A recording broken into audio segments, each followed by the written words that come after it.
सभी विद्यार्थियों को मेरा नमस्कार, गुड मॉर्निंग।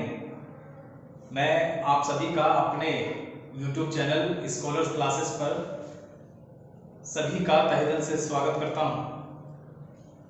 जैसे हम लोगों ने लास्ट कुछ वीडियोस में देखा कि हम अभी लॉकडाउन में आए हुए आपके जितने भी डाउट्स थे उनको सॉल्व कर रहे हैं और ये डाउट क्लास आज लगभग समाप्त हो जाएगी, क्योंकि कई विद्यार्थियों की जो नए भी हैं और जो पुराने भी हैं वो यही कह रहे हैं कि topic wise chapter wise topic को स्टार्ट किया जाए। तो कल से हम क्या करेंगे, एक टॉपिक ले लेंगे और वो टॉपिक कोई भी हो सकता है। आप चाहें तो नीचे कमेंट कर सकते हैं कि कौन सा टॉपिक आपको पहले पढ़ना है, ठीक है। जितनी ज़्यादा आप लोगों की रिक्वेस्ट आएगी, जितना आप उसमें मेंशन करेंगे कि हमें पहले ये टॉपिक कराना है, उसके बाद दूसरे टॉपिक पर हमें चलना है, तो उसी तरीके से मैं आगे कंटिन्यू कराता रहूँगा। कल कोई भी टॉपिक हम आगे स्टार्ट कर लेंगे, ठीक है। लेकिन कल से हम चैप्टर वाइज ही स्टार्ट करेंगे, बस ये ध्यान रखना आपने। अभी मैंने जो क्वेश्चन लिए हैं, ये क्वेश्चंस आप लोगों ने जो पूछे हैं उनको एक बार देख लीजिए किस तरह से इनका सॉल्यूशन होगा, ठीक है। चलिए 22 सेंटीमीटर, पहले तो मैं थोड़ा सा साइड हो जाता हूँ, ठीक है। आप एक काम करिए, इसका स्क्रीनशॉट ले लीजिए जिससे कि आपको क्वेश्चन लिखने की जरूरत शायद ना पड़े, ठीक है। चलिए आ जाते हैं वापस। तो सवाल क्या है कि 22 सेंटीमीटर और 15 सेंटीमीटर साइज की आयताकार कागज की शीट है कि लंबाई की लंबी भुजा को मोड़कर बनने वाले सबसे बड़े बेलन का आयतन आपने ज्ञात करना है। अब बेलन का आयतन, ठीक है। आप देखो मेंसुरेशन 3D का ही सवाल है। मेंसुरेशन 3D का यदि ये सवाल है तो सबसे पहले तो मेंसुरेशन 2D को मुझे समझना पड़ेगा। देखो मैं कहता हूं कि मेरे पास आयताकार शीट है। अगर ये आयताकार शीट है तो इसका मतलब ये लंबाई होगी इसकी और ये इसकी चौड़ाई होगी। लंबाई ज्यादा है, चौड़ाई कम है, वहां पर भी देखो वैसे ही। तो क्वेश्चन को सबसे पहले समझना बड़ा ही जरूरी है। अगर क्वेश्चन को हमने ध्यानपूर्वक समझ लिया तो फिर सॉल्यूशन को करने में कोई भी दिक्कत नहीं आएगी। आपने क्या काम करना है कि इसकी जो लंबाई है वो 22 सेंटीमीटर की और जो इसकी जो चौड़ाई है 15 सेंटीमीटर की, इसको बस थोड़ा सा आपने ऑब्जर्व करना है। ऑब्जर्व करते हुए हमने क्या देखा, उसने कहा कि जो लंबाई है ना 22, इसको आप मोड़िए और इसको एक बेलन बना दीजिए। देखो इस तरीके से हम इसको बेलन बना लेते हैं। बेलन आपने सिलेंडर देखा होगा घर पे, ठीक है, उसी तरीके से। और उसने उसका क्या पूछा है आपसे, ये देखो ये इस टाइप से आपसे क्या पूछा जा रहा है, आयतन। और आयतन निकालने के लिए जरा ध्यान से देखें। अब ये चीज हमें ध्यान देनी पड़ेगी, ये क्या थी, इस आयताकार कागज की शीट की लंबाई थी और लंबाई को हमने किस में मोड़ दिया है, परिधि। तो इसका मतलब हम ये कह सकते हैं, यहां पर देख लीजिए इसका सॉल्यूशन, सबको दिखाई दे रहा है भाई, यहां पर कर दो सॉल्यूशन, कोई दिक्कत तो नहीं है। चलिए यहां पर देख लीजिए इसका सॉल्यूशन पहले क्वेश्चन का। तब आयत की लंबाई बराबर मैं कहता हूं वृत्त की परिधि। इतनी बात की जाए। अब वृत्त की परिधि क्या रहेगी, 2πr बराबर कितना दे रखा है, 22। यहां से क्या मान मुझे मिल जाएगा, मुझे r का मान मिल जाएगा। r मतलब उस वृत्त की त्रिज्या मुझे मिल जाएगी। ये कैंसिल हो गया तो कितना हो गया, r का मान आ चुका है 3.5, 3.5 सेंटीमीटर, ठीक है। अगर साइड सेंटीमीटर में चल रही है तो सेंटीमीटर रहेगा, साइड अगर मीटर में चल रही है तो मीटर रहने वाला है, ठीक है। अब उसने क्या बोला कि इससे बनने वाले बेलन का आयतन ज्ञात करें। अब बेलन का आयतन देखो कैसे बताएंगे, बेलन का आयतन ये डायरेक्ट फॉर्मूले अगर हमें मालूम है तभी हम क्वेश्चन को सोल्व कर पाएंगे। πr²h। भाई किसी भी बेलनाकार आकृति के अंदर कितना पानी आएगा, कितनी उसके अंदर क्षमता है, उसकी क्या कैपेसिटी है, उसको पता करने के लिए आप क्या किसका इस्तेमाल करते हैं, πr²h का। अब पाई का मान कितना है, 22/7। r का मान हम लेकर आ चुके हैं 3.5 गुणा 3.5, दो बार क्यों किया, क्योंकि r² है। और h का मान कितना है, h का मान जरा ध्यान दीजिए फिर से। ये बेलन बना था ना, ये देखो इसकी लंबाई थी 22 और ये h हो चुकी है, मतलब ये बेलन की क्या हो चुकी है, हाइट, ऊंचाई जिसको बोलेंगे। तो इसका मतलब इसकी जो ऊंचाई है वो कितनी रहने वाली है, 15। तो इस 15 को यहां पर आप लिख लेंगे। अब ये आपने क्वेश्चन सोल्व कर देना है, ठीक है। जैसे ही आप इसको काटोगे आपको क्वेश्चन का आंसर आएगा। अब जरा ध्यानपूर्वक देखो, अगर मुझे क्वेश्चन के ऑप्शन को जल्दी से मैच करना है, यहीं पर एक छोटी सी कलाकारी है जो आपने पेपर में जल्दी से करना है। कई बार हम देखते हैं कि इससे इसको काट लिया, कई बार नंबर बड़े बड़े बन जाते हैं। तो आसान कैलकुलेशन करने के लिए आप क्या करना है, यहां पर ये आ जाएगा कितना, 0.5। इतनी बात समझ आ रही है। अब देखो क्या काम करना है आपने, मैं एक काम कर लेता हूं, इसमें एक अंक इस्तेमाल करने का प्रयास करता हूं और एक अंक की कितना हो जाएगा 4 5 8 6। क्लियर हो गया।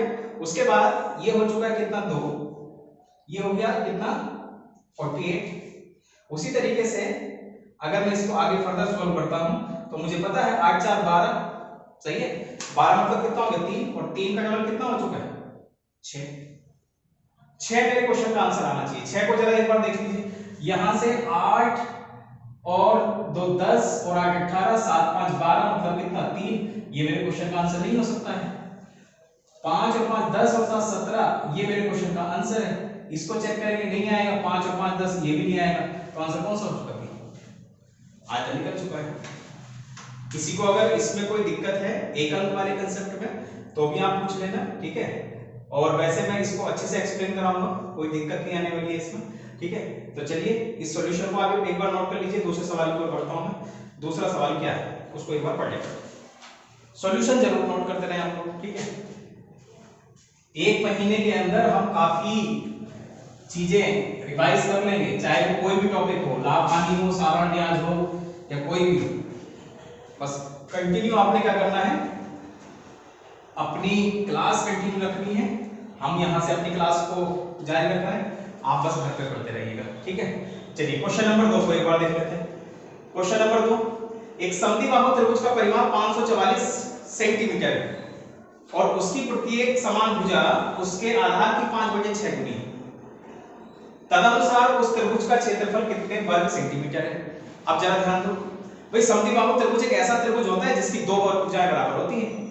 समद्विबाहु त्रिभुज, दो भुजाएं बराबर, एक भुजा उसकी असमान रहती है। तो मैं थोड़ा सा डायग्राम आप लोगों को बना के दिखाऊं जिससे कि आपको अच्छे से क्लियर हो जाए।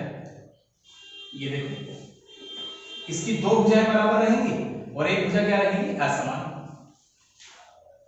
समद्विबाहु त्रिभुज के अंदर जो खास बात है वो ये बात है, आपने हमेशा ध्यान रखना है, जब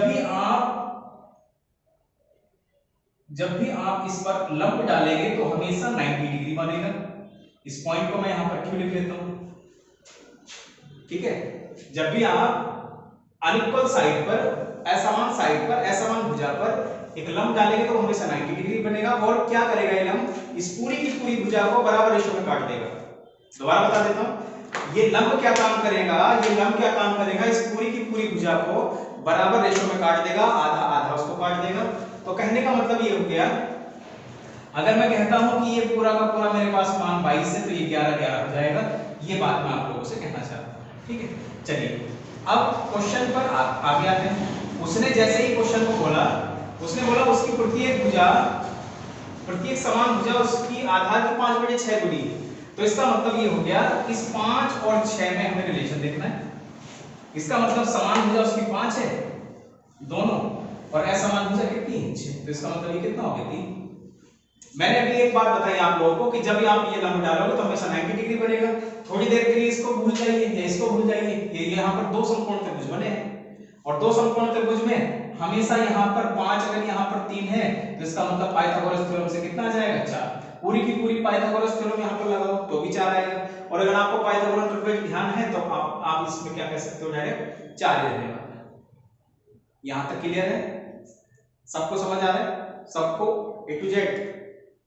अगर नहीं आ रहा तो दोबारा से आप वीडियो को रिवर्स करके देखिए, ठीक है। सारी चीजें आपको क्लियर समझ जाएगी, कुछ भी ऐसी बात नहीं है। मैथमेटिक्स ज्यादा बड़ी बात नहीं है, बस यही है कि प्रैक्टिस होनी चाहिए, आपकी सब कुछ चीजें क्लियर हो जाएगी, ठीक है भाई। अब उसने क्या बोला, समद्विबाहु त्रिभुज का परिमाप इतना है। मैं अगर मेरे पास ये सारी की सारी साइडें फिक्स हो चुकी हैं, फिर से जरा देखो, मैं यहाँ पर लिख देता हूँ। अगर मैं अपना परिमाप देखूं, जो उसने अनुपात दे रखा था 5/6, तो मेरे हिसाब से जो बन रहा है परिमाप वो बन रहा है कितना 16, और 16 का मान कितना दे रखा है 544, ठीक है। अब यहां से इसका रिलेशन बनाएंगे और जो भी रिलेशन बनेगा ये रिलेशन बन जाएगा 544 बटे कितना 16। अब इसको मैं थोड़ी देर के लिए यहीं छोड़ देता हूं क्योंकि मुझे अभी ये चेक करना है कि क्वेश्चन में पूछा क्या गया है। क्वेश्चन में पूछा गया त्रिभुज का क्षेत्रफल बताइए, बता देते हैं उसको। त्रिभुज का क्षेत्रफल, त्रिभुज का क्षेत्रफल क्या होता है, जब किसी भी त्रिभुज का आपको आधार पता चल जाए, साथ में उसकी ऊंचाई पता चल जाए, तो आप हमेशा फॉर्मूला लगाएंगे 1/2। आधार है हमारे पास 6 गुना 544/16, और ऊंचाई है हमारे पास 4 गुणा 544/16। बस ये आंसर बनाना है आपको। अगर आपने इसको कैलकुलेट कर लिया तब आपके क्वेश्चन का आंसर आ जाएगा। आप जरा एक बार देख लेते हैं किस तरीके से होगा। अगर मैं इसको काटता हूं, ठीक है, इसको काटता हूं तो 16 तिया 48, आ रही बात समझ में? 16 तिया 48 और ये कितनी बार जाएगा? 4 बार। तो इसका मतलब ये भी 34 आ जाएगा उस तरीके से। अब जरा समझो इस बात को, मेरे क्वेश्चन का, अब मैं इस क्वेश्चन का आंसर अगर मैं जल्दी से बनाऊंगा तो देखो मुझे इतना काम करना पड़ेगा। यहां पर मैं एक अंक क्यों नहीं लगा रहा हूं?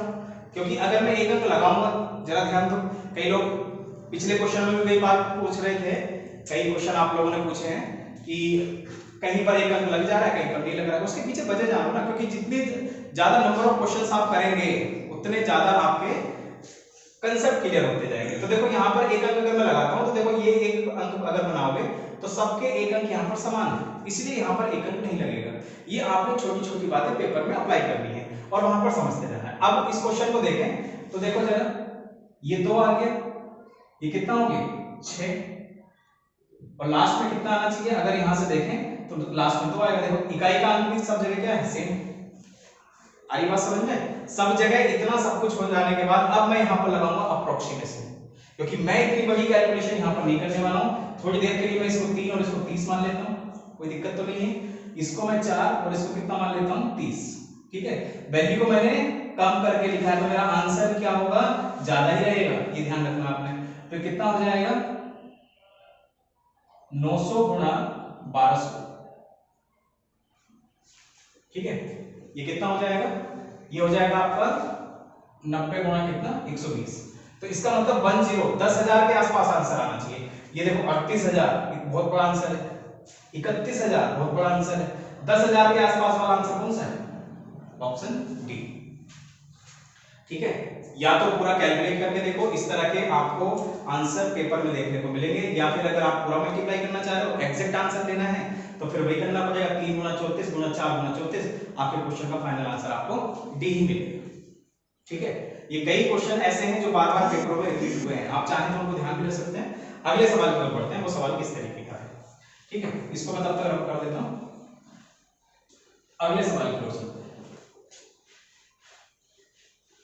क्वेश्चन नंबर 3, आज की अगले सवाल की ओर चलते हैं। अगला सवाल क्या है? समबाहु त्रिभुज के अंतर्गत एक वृत्त बनाया गया है और उस वृत्त के अंदर एक वर्ग बनाया गया है। उक्त त्रिभुज और वर्ग के क्षेत्रफलों का अनुपात, दोनों चीजें पहले मैं लिख देता हूं जिससे कि आसान रहे चीजों को समझना। तो त्रिभुज का क्षेत्रफल अनुपात आपसे पूछा गया है वर्ग का क्षेत्रफल, और साथ साथ में इसका डायग्राम भी आप बनाते चलें, क्योंकि बिना डायग्राम के क्वेश्चन सोल्व नहीं होगा। समबाहु त्रिभुज के अंदर एक वृत्त बनाया गया है, इस वृत्त के अंदर एक वर्ग बनाया गया है। ठीक है, इस तरीके से, और ये आप लोगों को ध्यान होना चाहिए, ये हमेशा क्या होती है? ऊंचाई। इस पॉइंट को क्यों मान लेता हूं? ठीक है, समबाहु त्रिभुज की कोई भी भुजा मान लो, 6 मान लो, x मान लो, 5 मान लो, 2 मान लो, जो मानोगे आंसर कभी भी गलत नहीं आएगा, क्योंकि यहाँ पर कोई भी नंबर उसने दिया नहीं। ठीक है, और इन एप्लीकेशन का कई लोग आंसर याद करके जाते हैं, याद मत करो, चीजों को समझो किस तरीके से होगा। देखो, सबसे पहले मेरा मेन टारगेट आपको क्लियर, आपको समझ आना चाहिए। इस क्वेश्चन को अगर मुझे सॉल्व करना है ना, सबसे पहले मुझे चाहिए क्या? वृत्त की त्रिज्या। बस ये ध्यान, अगर वृत्त की त्रिज्या मुझे मिल गई तो मैं वर्ग का विकर्ण बता दूंगा, और अगर मैं वर्ग का विकर्ण बता दूंगा तभी जाकर के मेरा क्वेश्चन सॉल्व हो पाएगा। तो एक काम कर लेते हैं ना, दोनों चीजों को अगर हमने निकालना है तो सबसे पहले 2 बातें जो कि बड़ी जरूरी है, मैं यहां पर लिख देता हूं, दिखाई दे रहा है सबको? मैं यहां पर लिख देता हूं, समबाहु त्रिभुज का क्षेत्रफल क्या होता है? समबाहु त्रिभुज का क्षेत्रफल देखो भाई, ये होता है कितना? √3/4 गुणा कितना? भुजा का स्क्वायर। सही है। उसके बाद समबाहु त्रिभुज की ऊंचाई, समबाहु त्रिभुज की ऊंचाई, ये डायरेक्ट फॉर्मूला है जो आपने ध्यान रखना है। ऐसी बात नहीं कि मैं कुछ और बता रहा हूं, ठीक है, वही चीजें हैं जो किताबों में लिखी हुई है, बस इनको थोड़ा सा प्रैक्टिस में रहेंगे तो चीजें याद रहेंगी। यहाँ पर याद बार बार क्यों कह रहा हूं, क्योंकि जितने ज्यादा क्वेश्चन करोगे उतना ज्यादा आप लोगों को क्लियर सब समझ आते हैं। समबाहु त्रिभुज का क्षेत्रफल, देखो एक बात बताओ, अगर मैं यहाँ पर थोड़ी देर के लिए इसको 4 मान लूं, आप कहोगे 4 भी माना, कुछ और माना, कुछ और भी मान सकते हो, गलत नहीं आएगा आंसर, ठीक है। तो समबाहु त्रिभुज का क्षेत्रफल √3/4 गुणा भुजा का स्क्वायर 4 × 4, क्लियर है। अगर मैं इसकी ऊंचाई निकालता हूं, किसकी, समबाहु त्रिभुज की, तो ये आ जाएगी √3/2 गुणा भुजा, और भुजा कितनी मान रखी है 4। देखो ना ये क्या हो गई ऊंचाई। अब एक पॉइंट अगर मुझे ज्योमेट्री से यहां पर ना मिला तो मैं क्वेश्चन को आगे नहीं बढ़ा सकता, और वो होता है केंद्र, सेंट्रोइड। सेंट्रोइड क्या करता है, सेंट्रोइड क्या करता है समबाहु त्रिभुज के अंदर, ये इस पूरी की पूरी ऊंचाई को 2:1 में काट देता है। इसका मतलब अगर ये 2 है तो ये कितना होगा 1। अब जरा ध्यान दो, ये क्या है अपने आप में, त्रिज्या, किसकी, वृत्त की। तो मैं कंफर्म सी बात ये भी कह सकता हूं कि ये भी अपने आप में क्या होगी, त्रिज्या, किसकी, वृत्त की। और इसी त्रिज्या का मैं क्या कर दूंगा डबल, तो ये क्या बन जाएगा, क्या बन जाएगा, ये विकर्ण बन जाएगा। बस क्वेश्चन आपका हो चुका है। अब जरा ध्यान दो, इसको मैं थोड़ा सा काट लेता हूं 2 बार, ये √3 2√3 बटे यहां पर मैं लिख रहा हूं 3। जिसको ये बात नहीं समझ आई मैं आप लोगों को बता दूं, क्योंकि ये मुझे एक मान निकालना है, ये पूरी की पूरी कितनी थी, 3 थी, तो इसलिए मैंने उसको 3 से डिवाइड कर दिया। अब मैं आगे अगर इसको लेके चलता हूं तो कंफर्म सी बात है, यहां पर इसको लिख दूंगा 2/√3 और इसका मैं करूंगा डबल, ठीक है। अब √3/4 गुणा 4 × 4, क्षेत्रफल वर्ग का होता है भुजा का स्क्वायर, ठीक है। या फिर अगर विकर्ण के केस में है तो 1/2 विकर्ण का होल स्क्वायर। तो इसका मतलब ये कितना हो जाएगा, 2 दूनी 4 16 बटे कितना 3। जब आप इसको काटेंगे इस तरीके से कट जाएगा, ये कितनी बार जाएगा, 2 बार। तो मैं कंफर्म सी बात है, यहां से मेरे क्वेश्चन का आंसर कितना आ चुका है, 3/3/2। तो ये कौन से ऑप्शन में लिखा हुआ है, कौन से ऑप्शन में बैठा है, ऑप्शन सी। बहुत बढ़िया सवाल था, जिस भी स्टूडेंट ने क्वेश्चन पूछा है और कई बार पेपर में पूछा गया है, ठीक है। चलिए नए सवाल की ओर चलते हैं, जो क्वेश्चन नंबर नेक्स्ट है मेंस्ट्रुएशन का आपका, ठीक है। सवालों को नोट कर लीजिए आप लोग, या चाहे तो आप स्क्रीनशॉट ले लो इसका, ठीक है। और क्लास नोट्स जो आप बना रहे हो वो कंटिन्यू उसमें ये आपके होने चाहिए, ठीक है। और सवाल को पहले पढ़ लेते हैं। पहला सवाल क्या है, एक वर्गाकार पतंग है जिसका विकर्ण 32 सेंटीमीटर है, 8 सेंटीमीटर आधार वाले एक समबाहु त्रिभुज के साथ जोड़ी गई है। तदनुसार उसे बनाने में लगभग कितना कागज इस्तेमाल हुआ होगा। कागज इस्तेमाल हुआ है, ये को आपसे क्वेश्चन पूछा गया है, ठीक है। और कागज की पतंग है। सबसे पहले इस बात को आप डायग्राम के तौर पर देखिए, मैं डायग्राम यहाँ पर बना देता हूँ, डायग्राम यहीं पर बना देता हूँ, ठीक है। दिखाई दे रहा है सबको, यहाँ पर देखिए ये इस तरीके की पतंग है, और उसने बोला है नीचे क्या लगाया गया है, समबाहु त्रिभुज आकार का कागज लगाया गया है, और इसका जो विकर्ण दे रखा है भाई, विकर्ण तो यही होगा ना, ठीक है। विकर्ण दे रखा है आपको कितना, 32, याद होगा ये 32 बटे कितना हो जाएगा, √2। क्या, एक समबाहु त्रिभुज, सॉरी एक वर्ग आकार आकृति की भुजा आपकी कितनी आ चुकी, 32/√2। ये बात सबको क्लियर समझ आ रही है। अगर आपके पास विकर्ण 32 है, ये ऐसा क्यों होता है, क्योंकि मैंने आप लोगों को कई बार कह रखा है, एक बार थोड़ा सा समझ लीजिए। कई बार कई लोग कह रहे हैं कि जल्दबाजी में सब कुछ हो रहा है। अगर ये 2 होता है तो 2/2 होता है। अगर यहाँ पर 2 ये 2/2 है तो उसी तरीके से यहाँ पर हम √2 से आगे मल्टीप्लाई कर देते हैं, ठीक है। ये छोटी छोटी बातें जब मैं आप लोगों को टॉपिक क्लियर कराऊंगा तब आप लोगों को बताऊंगा कि पाइथागोरस थ्योरम में √2 वहां पर क्यों बार बार इस्तेमाल किया जा रहा है, ठीक है। तो अभी तो डाउट क्वेश्चन है, तो इसलिए ये बातें आप लोगों को पहले से मालूम है, लेकिन कहां पर दिक्कत आ रही थी उसको एक बार समझ लेते हैं। दिक्कत देखो 2-3 जगह पर आ रही है। एक तो ऑप्शन को मैच नहीं कर पा रहे हम लास्ट में जल्दी से, या फिर बीच में कहीं छोटा मोटा कंसेप्ट हम भूल चुके हैं, और कुछ डाउट नहीं है आपको सब कुछ आता है भाई, सब कुछ आता है। और लॉकडाउन में आप पढ़ाई कंटिन्यू रखें, ये आप लोगों के लिए बड़ा जरूरी है, क्योंकि वैकेंसी जैसे ही आपकी लॉकडाउन जैसे ही आपका फिनिश होगा, अभी तो देखो पूरे सिस्टम में हम कह नहीं सकते कि क्या होने वाला है, क्योंकि कोरोना का इफेक्ट इस समय काफी चरम पर है, ठीक है। धीरे धीरे ही चीजें रिकवर हो पा रही हैं। तो आप लोग पढ़ाई को, क्योंकि वो आपका वेपन है, अगर आप अपने वेपन को आप अपना सटीक रखोगे तो कोई भी दिक्कत आगे नहीं आने वाली है। 6 महीने बाद या 3 महीने बाद अगर कभी भी आपका एग्जाम हो जाए तो उसमें आपको कोई भी टेंशन लेने की जरूरत नहीं है, क्योंकि पहले से आपने सारी चीजें रिकॉल कर रखी है। हम आपके साथ यहाँ पर जोड़ रहे हैं इसी इसी इसी इसी इसी चीज को आगे बढ़ाने के लिए कि आप लोगों को कोई दिक्कत ना, ठीक है। चलिए, कागज की पतंग का क्षेत्रफल बताने के लिए सबसे पहले देखो मुझे यहाँ पर लिखना पड़ेगा, ध्यान देना भाई, दिखाई दे रहा सबको, वर्ग का क्षेत्रफल, क्वेश्चन देख लें, प्लस समबाहु त्रिभुज का क्षेत्रफल, बस ये कैलकुलेट कर देना है, ठीक है। अब वर्ग का क्षेत्रफल क्या होगा, वर्ग का क्षेत्रफल होगा भुजा का स्क्वायर, 32/√2 गुणा में कितना 32/√2, क्योंकि भुजा हमारे पास कितनी चल रही थी 32/√2, प्लस यहाँ पर लगाऊंगा √3/4, अभी पीछे भी आया है, समबाहु त्रिभुज का क्षेत्रफल। क्यों निकाल रहा हूं मैं समबाहु त्रिभुज का क्षेत्रफल, क्योंकि मुझे ये भी तो बताना है कि नीचे कितना कागज एडजस्ट हो रखा है, यहाँ पर कागज कितना लगाया गया है। अब कागज निकालने के लिए उसने कागज का आपको क्या दे रखा है 8 सेंटीमीटर आधार वाले, और हम जानते हैं कि समबाहु त्रिभुज की प्रत्येक भुजा की लंबाई क्या होती है, बराबर, तो इसलिए हम कह सकते हैं √3/4 गुणा भुजा का स्क्वायर। बस इसको सॉल्व करना है आपने। अब देखो ये हो जाएगा भाई 32 गुणा 32/2 प्लस √3/4, ये हो जाएगा कितना 64। आगे बात समझ में, 4 से इसको काट लेंगे, ये हो जाएगा 16, इसको अगर काटेंगे तो कितना हो जाएगा 16, तो 32 गुणा 16 प्लस 16 की गुणा किससे होगी 1.732 से। इस बात को एग्री करते हैं कि नहीं, ये 1.732 क्या है। अब यहां पर कई बार पेपर वाला लिख कर देगा, कई बार नहीं भी लिख कर देगा, तो आपको ध्यान होना चाहिए √3 का मान कितना होता है 1.732, ठीक है। बस इस कैलकुलेशन को करना है। अब देखो यहीं पर जाकर आप रुक रहे हो, यहां पर नहीं रुकना है आपने, क्योंकि यहां पर रुकने की जगह नहीं है, क्वेश्चन हमें जल्दी से जवाब देना है।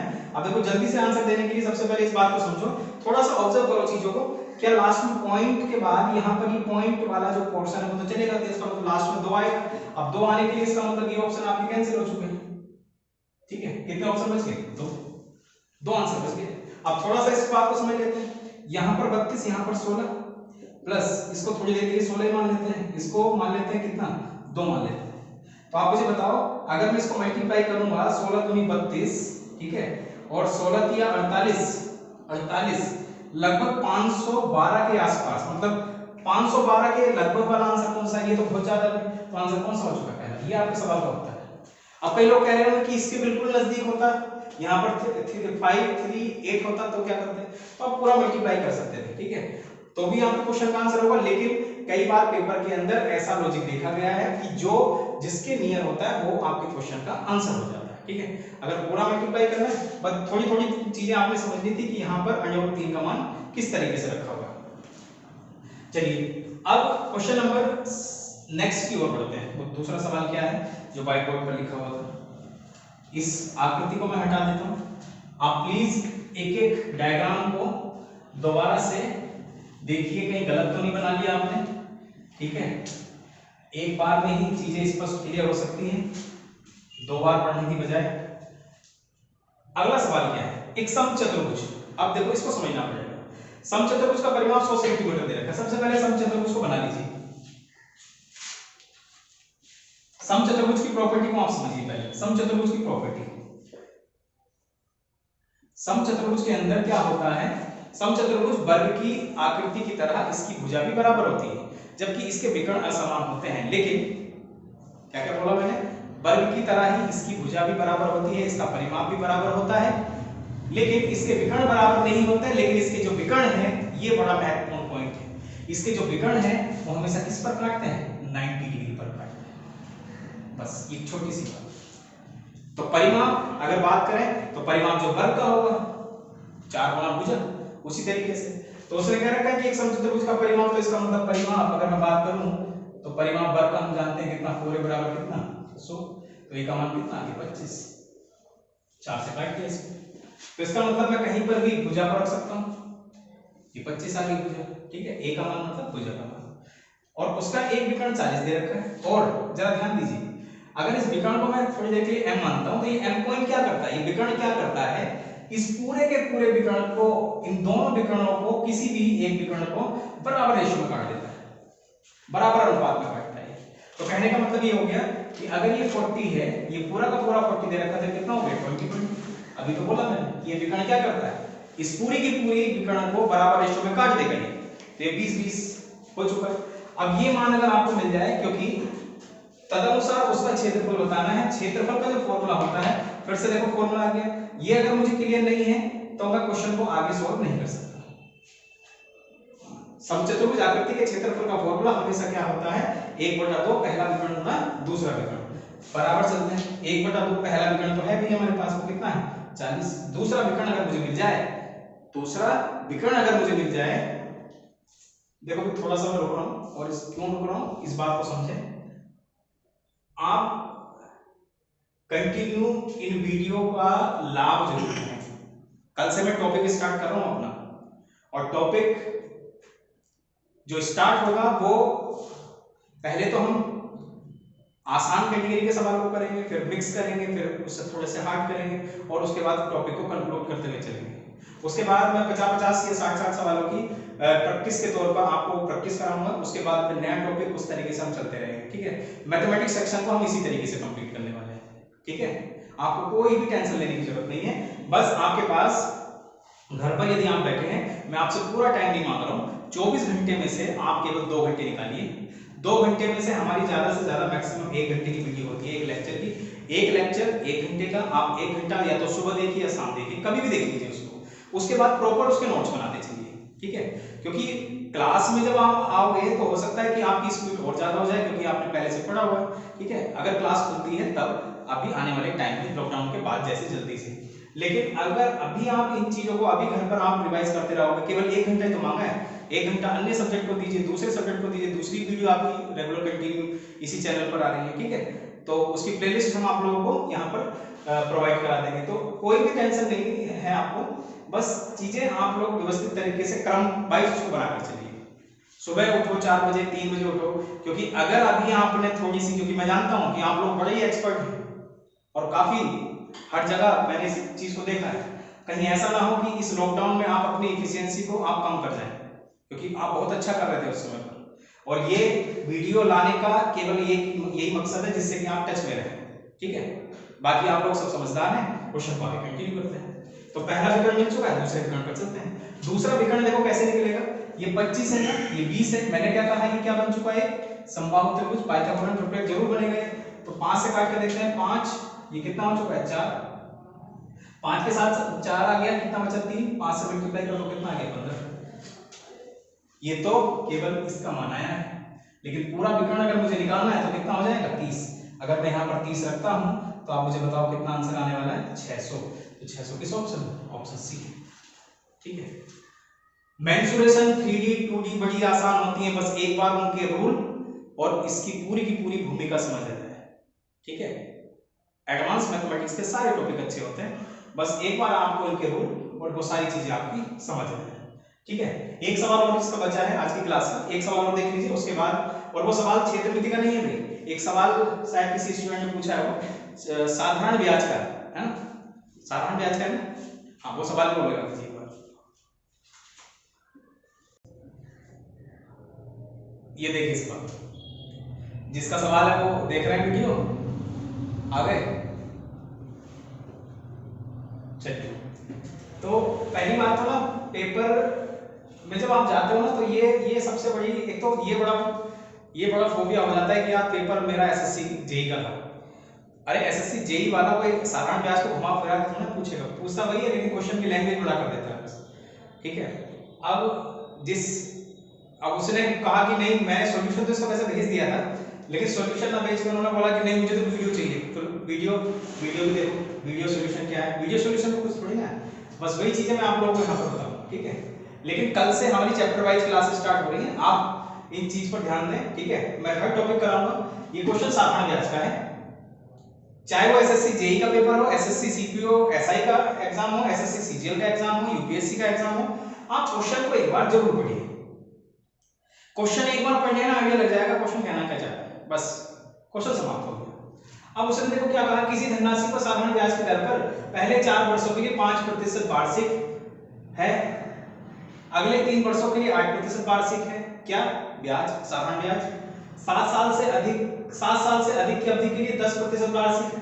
यदि 10 वर्षों की अवधि में उस धनराशि से अर्जित साधारण ब्याज 1850 रुपए, तो धनराशि कितनी है? कहने का मतलब कल भी कराया था मैंने, कल नहीं परसों की वीडियो में मैंने आप लोगों से कहा था कि जब आपको जो पैसा बैंक में हम जमा करते हैं वो अगर नहीं दिया होता तो क्वेश्चन को ब्याज दर से उठाइए और कोई भी पैसा मान लीजिए 1000, 2000, 5000, 6000 जो भी मान लो। तो एक बात बताओ, अगर मैं यहां पर कहता हूं यदि धनराशि, ध्यानपूर्वक देखते रहना भाई, 100 रुपए है, मैं यहां पर इसको 1000 मान सकता हूं, लेकिन देखते हैं 100 से होता है क्वेश्चन, नहीं होता। कई लोग कहते हैं कि 100 से ही करो क्वेश्चन, अरे मैं यहां पर 50 मान के क्वेश्चन कर सकता हूं, लेकिन बात यही है कि क्वेश्चन आपको क्लियर समझ आना चाहिए। ठीक है, मैं पहले 4 वर्षों के लिए, एक बात बताओ, ब्याज दर पहले 4 वर्षों के लिए कितनी है? 5%। और अगर 100 रुपए आपने बैंक में लगाया है या 100 रुपए अगर किसी को पैसा दिया है ब्याज पर, तो इसका 5% कितना हो गया? 5 रुपए। और 4 वर्षों में कितना हो जाएगा? 20 रुपए। तो इसका मतलब मैं यहां पर लिख देता हूं, प्रथम 4 वर्षों का ब्याज। ठीक है भाई, ये कितना हो जाएगा? 4 वर्षों का 20 रुपए, क्योंकि एक वर्ष तो मिल रहा है 5 रुपए, 5% ब्याज दर है, क्योंकि 100 रुपए का 5% कितना होता है? 5 रुपए, 500 कितना होगी? 20। उसने बोला अगले 3 वर्षों के लिए 8% वार्षिक, तो मैं यहां पर लिख लेता हूं अगले 3 वर्षों का साधारण ब्याज। तो देखो 8% वार्षिक, इसका मतलब 100 रुपए का अगर मैं 8% निकालता हूं, क्योंकि पैसा मैंने 100 रुपए मान रखा है, जो पैसा मांगूंगा उसी का मुझे ब्याज निकालना पड़ेगा। तो 100 रुपए का 8% 8 रुपए, और 3 वर्षों का कितना होगा? 24 रुपए। ये बात सबको समझ आई? सवाल कितने सालों का? उसने कहा 10 वर्षों का है, तो उसने बोला 7 साल से अधिक की अवधि के लिए 10% वार्षिक ब्याज है। तो कहने का मतलब ये हो गया 4 और 3 7, 3 और वर्षों के बचे। तो अगले 3 वर्षों के लिए मैं यहां पर लिख देता हूं, जिससे कि आपको अच्छे से क्लियर हो जाए, अंतिम 3 वर्षों का ब्याज। और ब्याज दर इस बार फिर से बदल दी, उसने कितनी दे दी है? 10%। और 3 वर्षों में कितनी हो जाएगी? 30 रुपए। तो आप मुझे जरा जल्दी से बता दीजिए, यहां पर मैं क्या लिख सकता हूं? कुल साधारण ब्याज जो हमने 100 रुपए से माना था वो अब कितना हो चुका है? 4, 3 तो 5 और 2 कितना? 74 रुपए। लेकिन पेपर वाला कहना चाह रहा है 74 रुपए नहीं है, वो कितना है? 1850 रुपए। फिर से इस क्वेश्चन को मुझे जल्दी से अगर करना है तो देखो मैं यहां पर क्या काम करूंगा? 7 4 11 2 गुणा 5 गुणा 5, 5 और 5 25, 7 आना चाहिए। देखो जरा 7 कहां पर आंसर आ रहा है? 7 5 12 नहीं है, 5 और 1 6 नहीं है, 7 5, ये आंसर हो गया। यही आंसर था भाई आपका।